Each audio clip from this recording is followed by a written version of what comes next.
I was a very scared basketball player. A couple of years ago, I was my basketball team and I had just moved up to the first division team.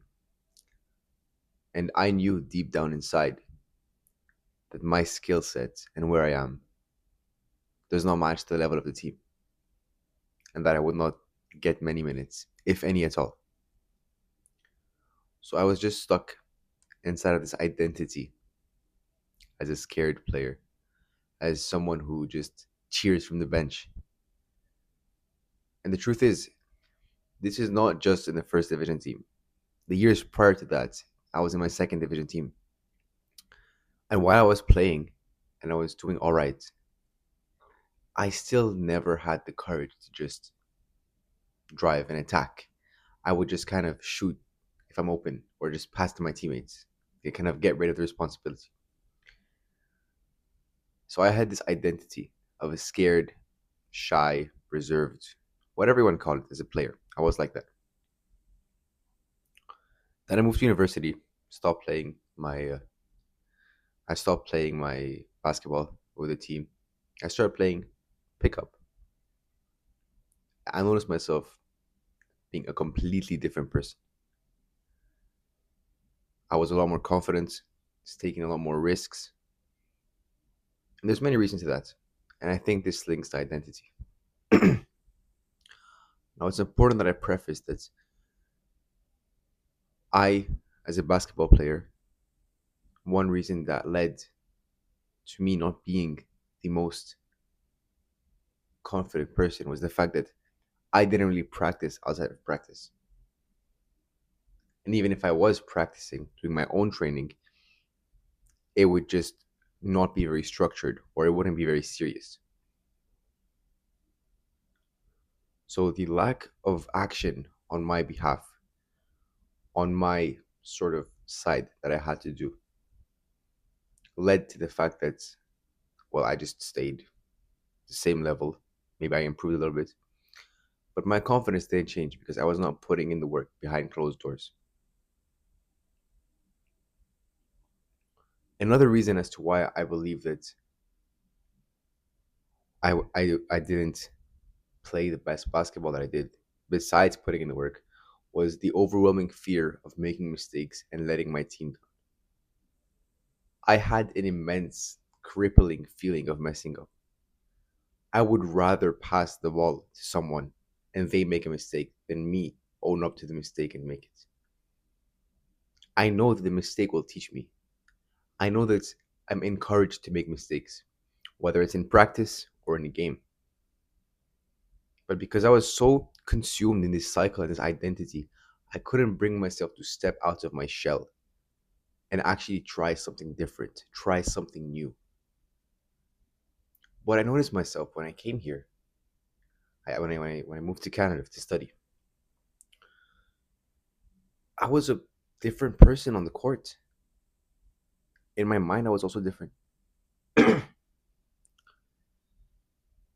I noticed that I'm taking more risks, I'm making more shots, I'm able to care less about what people think, and I was able to kind of rebuild my identity as a basketball player.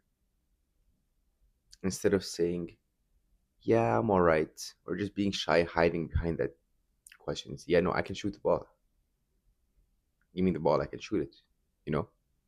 And even if I miss the shot, that doesn't cancel or deny my ability to shoot the ball.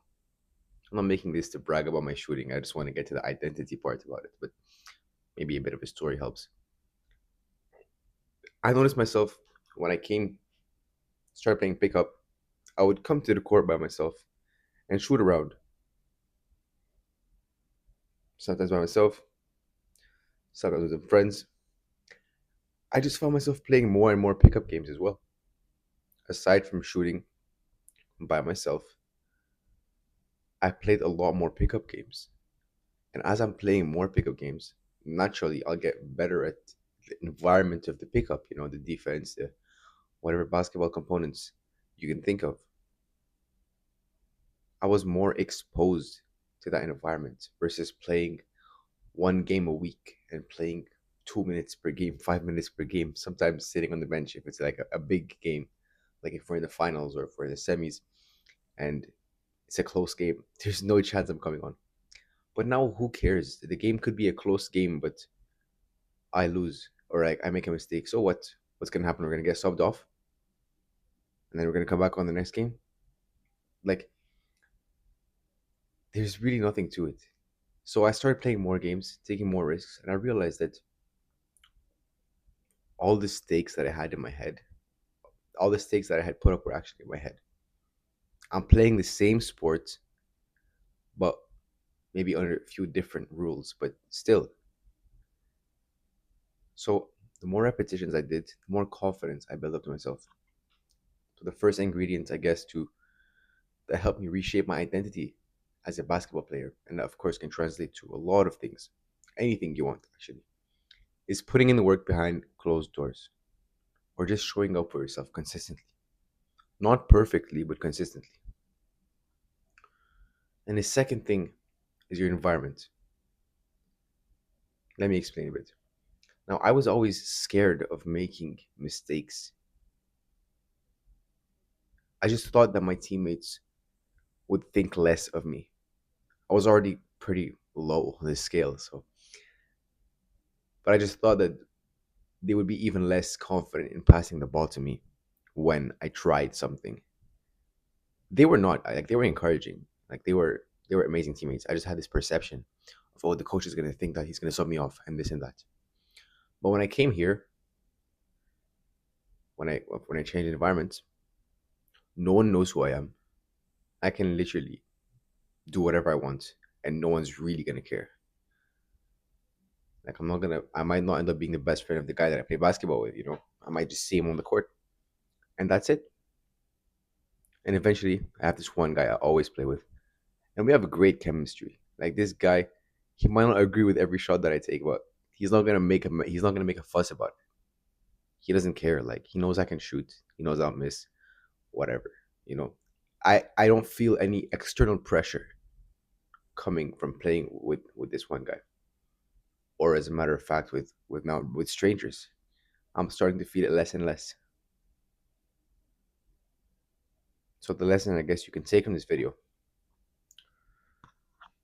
is, even if you don't know anything about basketball or if you don't play basketball, is that you can slowly build confidence in yourself by doing your reps, doing your work consistently.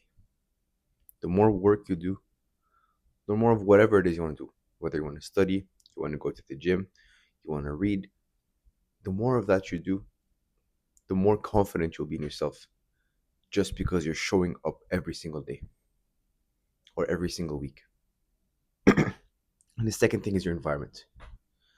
Try and surround yourself with people that encourage you. If it's not in person, it can be online. People that lift you up when you make a mistake, or people that will pick you up when you fall down, and people that will celebrate with you, people that will encourage you when you're doing good.